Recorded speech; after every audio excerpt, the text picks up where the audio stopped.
Hello friends, मेरा नाम है सुलभ और आपका स्वागत है 10 मिनट कॉन्सेप्ट में। आज हम 10 मिनट में ख़त्म करेंगे acid basis and salt class 10 science का पूरा चैप्टर। तो चलिए शुरू करते हैं। Acid and bases. तो सबसे पहले हमारे मन में सवाल आता है कि हम कैसे पता करेंगे कि कोई भी सब्सटेंस एसिड है या बेसिक। तो हम पहला इसका सॉल्यूशन हो सकता है कि हम उसे टेस्ट करें। तो अगर हम एसिड को टेस्ट करते हैं तो हमें खट्टा लगेगा, वहीं हम अगर बेसिक को टेस्ट करते हैं तो हमें कड़वा लगेगा। लेकिन हम हर सब्सटेंस को टेस्ट नहीं कर सकते, इसीलिए दूसरा सॉल्यूशन हमने अपनाया। इंडिकेटर की मदद से हम यह पता कर सकते हैं कि कोई भी सब्सटेंस एसिड है या बेसिक। तो चलिए पता करते हैं कैसे। इंडिकेटर 3 टाइप्स के होते हैं। नंबर 1 नेचुरल इंडिकेटर, जिसमें लिटमस पेपर और टर्मरिक आ जाता है। लिटमस पेपर अगर हम एसिडिक सब्सटेंस में उसको डुबोते हैं तो वो ब्लू टू रेड हो जाता है, और अगर बेसिक सब्सटेंस में डुबोते हैं तो रेड टू ब्लू हो जाता है, और अगर न्यूट्रल में डुबोते हैं तो पर्पल हो जाता है। टर्मरिक का रंग ओरिजिनल पीला होता है, और अगर हम न्यूट्रल में उसे डुबाते हैं तो वो पीला ही रह जाता है, और यदि एसिड में डुबोते हैं तो पीला ही रह जाता है, लेकिन बेस में डुबोते हैं तो रेड हो जाता है। यहाँ से हम पता कर सकते हैं कि वो सब्सटेंस एसिड है या बेसिक। नंबर 2 सिंथेटिक इंडिकेटर, जिसमें मेथोनेल ऑरेंज और फेनोल्फ्थलीन आ जाता है। मेथोनेल ऑरेंज अगर एसिड में डुबोते हैं तो रेड हो जाता है, और बेस में डुबोते हैं तो येलो हो जाता है। फेनोल्फ्थलीन को अगर हम एसिड में डुबोते हैं तो कलरलेस हो जाता है, और बेस में डुबोते हैं तो पिंक हो जाता है। ओल्फैक्टरी इंडिकेटर, वैसे इंडिकेटर जो गंध की मदद से हमें एसिड या बेसिक का अनुभव कराते हैं। पहला एग्जाम्पल है क्लोव। क्लोव अगर एसिड में डुबोएंगे क्लोव को तो स्मेल उसका हमें पता चलेगा, वहीं अगर बेसिक में डुबोएंगे तो हम उसका स्मेल पता ही नहीं कर पाएंगे। Number 2 onion. ओनियन अगर एसिड में डुबोएंगे तो स्मेल उसका पता चल पाएगा, अगर वहीं बेसिक में डुबोएंगे तो उसका स्मेल ही हमको नहीं पता चलेगा। अब हम बात कर लेते हैं chemical property of acid and bases. अगर हम एसिड को वाटर में डुबोते हैं तो वो हमें H+ आयन देता है, वहीं अगर बेस को वाटर में डुबोते हैं तो OH- आयन देता है। सेकेंड टॉपिक है हमारा reaction of acid and bases, जिसके पहले टाइप है reaction of metal with acid and bases. अगर मेटल एसिड बेसिस के साथ रिएक्ट करेगा तो salt and hydrogen gas produce होगा। Number 2 reaction of metal carbonate with acid and bases. अगर मेटल कार्बोनेट एसिड बेसिस के साथ रिएक्ट करेगा तो salt, water and carbon dioxide produce होगा। Number 3 reaction of acid and bases. अगर acid based react करेगा तो न्यूट्रलाइजेशन रिएक्शन हो जाएगा, और एसिड और बेस न्यूट्रल होकर साल्ट का निर्माण करेगा। Number 4 reaction of metal oxide with acid. अगर मेटल ऑक्साइड एसिड के साथ रिएक्ट करेगा तो वो साल्ट एंड वाटर प्रोड्यूस करेगा। अब हम कुछ टर्म के बारे में जान लेते हैं। Number 1 alkali. एल्कली एक ऐसा बेस है जो कि डिजॉल्व हो जाता है वाटर में, for example sodium hydroxide and baking soda. एक बात और हमें चैप्टर में बताया गया है कि कभी भी वाटर को एसिड में ना डुबोएं, हमेशा एसिड को वाटर में डुबोएं, क्योंकि अगर एसिड का मात्रा ज़्यादा रहेगा और पानी उसमें हम डुबोएंगे तो बहुत हीट प्रोड्यूस होगा और आग भी लग सकती है, जिसके कारण हमारा शरीर भी जल सकता है। इसीलिए हमें एसिड को वाटर में डुबोना चाहिए, क्योंकि अगर हम एसिड को वाटर में डुबोएंगे तो उस समय एसिड का मात्रा कम रहेगा, जो कि वाटर में आसानी से चला जाएगा। तो अगला टॉपिक है पीएच स्केल। पीएच स्केल क्या है? पीएच स्केल एक न्यूमेरिक स्केल है जो हमें बताता है कि कोई भी सब्सटेंस एसिडिक है या बेसिक है। तो पीएच स्केल अगर 7 पे होता है, पीएच स्केल आप स्क्रीन पे देख पा रहे होंगे, 7 इसमें न्यूट्रल होता है, और अगर 7 से जितना कम होता है उतना ही स्ट्रॉन्ग एसिड होते जाता है। 0 सबसे ज़्यादा स्ट्रॉन्ग एसिड होता है क्योंकि वो सबसे कम है, और 7 के बाद जितना ज़्यादा बढ़ते रहता है संख्या उतना ही स्ट्रॉन्ग बेस होता है। 14 के आसपास वाला सबसे स्ट्रॉन्ग बेस होता है।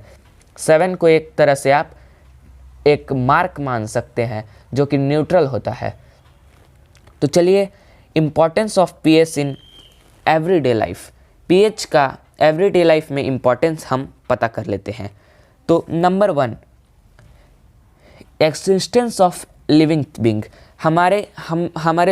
हम लोग जो लिविंग बींग हैं उनके जीवित रहने के लिए हमें 7 से 7.8 तक का न्यूट्रल पीएच की आवश्यकता है।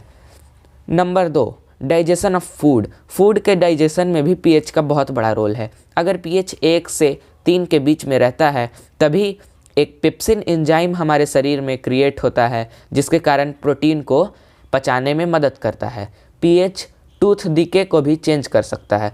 अगर हमारे दांत का पीएच 5.5 हो जाए तो हमारा दांत सड़ सकता है, जिसके कारण हम अगर पेस्ट से धोते हैं तो पेस्ट होता है बेसिक और वो एसिडिक को न्यूट्रल कर देता है। अगला टॉपिक है साल्ट कॉम्बिनेशन होता है एसिड और बेस का। साल्ट यूजुअली न्यूट्रलाइजेशन प्रोसेस से उत्पन्न होता है जब एसिड और बेस रिएक्ट होते हैं। सबसे पहला टॉपिक है कॉमन साल्ट। कॉमन साल्ट किसे कहते हैं? कॉमन साल्ट सोडियम क्लोराइड को कहते हैं, NaCl, क्योंकि ये पूरे वर्ल्ड में कुकिंग के लिए यूज होता है, इसीलिए हम इसे कॉमन साल्ट कहते हैं। अब फैमिली ऑफ साल्ट के बारे में जान लेते हैं। साल्ट जिसका कैटायन और एनायन सेम होता है वो सेम फैमिली से बिलोंग करते हैं। For example NaCl and Na2SO4 sodium family का साल्ट है, इसीलिए वो एक फैमिली का साल्ट है। NaCl और KCl क्लोराइड फैमिली का साल्ट है, इसीलिए वो एक फैमिली का साल्ट है। चलिए पता करते हैं पीएच ऑफ साल्ट अगर स्ट्रॉन्ग एसिड और स्ट्रॉन्ग बेस से मिलकर बना हुआ है तो उसका पीएच 7 के अप्रॉक्स होगा। अगर साल्ट वीक एसिड और वीक बेस से बना हुआ है तो उसका पीएच भी 7 से कम होगा। अगर साल्ट वीक एसिड और स्ट्रॉन्ग बेस से बना हुआ है तो उसका पीएच 7 से ज़्यादा होगा। और अगर साल्ट स्ट्रॉन्ग एसिड और वीक बेस से बना हुआ है तो उसका पीएच 7 से कम होगा। अब हम जानते हैं ब्लीचिंग पाउडर के बारे में, जिसका केमिकल नेम होता है कैल्शियम हाइपोक्लोराइट और केमिकल फार्मूला होता है CaOCl2। जब क्लोराइड और स्लेग्ड लाइम के बीच में रिएक्शन होता है तब ब्लीचिंग पाउडर का निर्माण होता है। इसके यूज के बारे में हम जानते हैं, ये ऑक्सीडाइजिंग एजेंट के लिए यूज होता है केमिकल इंडस्ट्री में। दूसरा यूज है इसका कॉटन और लिनिन को ब्लीच करने के लिए यूज होता है। तीसरा यूज है गंदे पानी को जिसमें बैक्टीरिया वगैरह आ गए हैं उसको डिसइंफेक्टेंट करने के लिए इसका यूज हम लोग करते हैं। दूसरा हम लोग जान लेते हैं बेकिंग सोडा के बारे में, जिसका केमिकल नेम है सोडियम हाइड्रोजन कार्बोनेट और उसका केमिकल फार्मूला है NaHCO3, जो कि सॉल्वेरी प्रोसेस के द्वारा निर्माण होता है।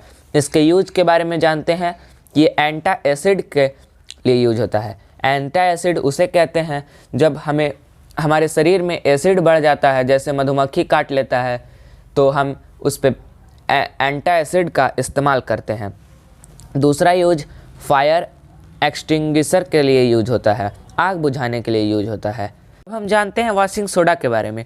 वॉशिंग सोडा का फार्मूला होता है Na2CO3 10H2O, जिसके यूज हैं washing soda paper, glass, soap industry में वॉशिंग एजेंट के लिए यूज होता है। डोमेस्टिक पर्पस के लिए भी वॉशिंग सोडा का हम यूज करते हैं क्लीनिंग एजेंट के लिए।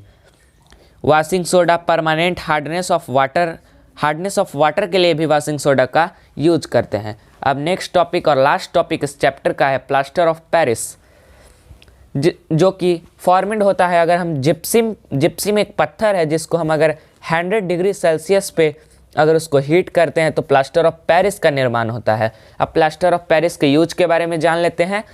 यह डिज़ाइन, सीलिंग ऑफ डिज़ाइन, अगर हमारे घर के छत के डिज़ाइन के लिए इसका यूज हम करते हैं। दूसरा यूज है इसका, डॉक्टर इसका यूज करते हैं अगर किसी का हाथ टूट जाता है तो उसको फ्रैक्चर ऑफ बोन उसको बांधने के लिए डॉक्टर भी इसका यूज करते हैं।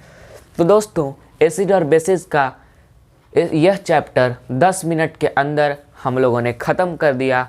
आपको बहुत बहुत कॉन्ग्रेचुलेशंस। दोस्तों अगर आप चाहते हैं कि आप 10 मिनट में हर एक chapter science, SST, English and Hindi का कंप्लीट करें तो इस चैनल को ज़रूर सब्सक्राइब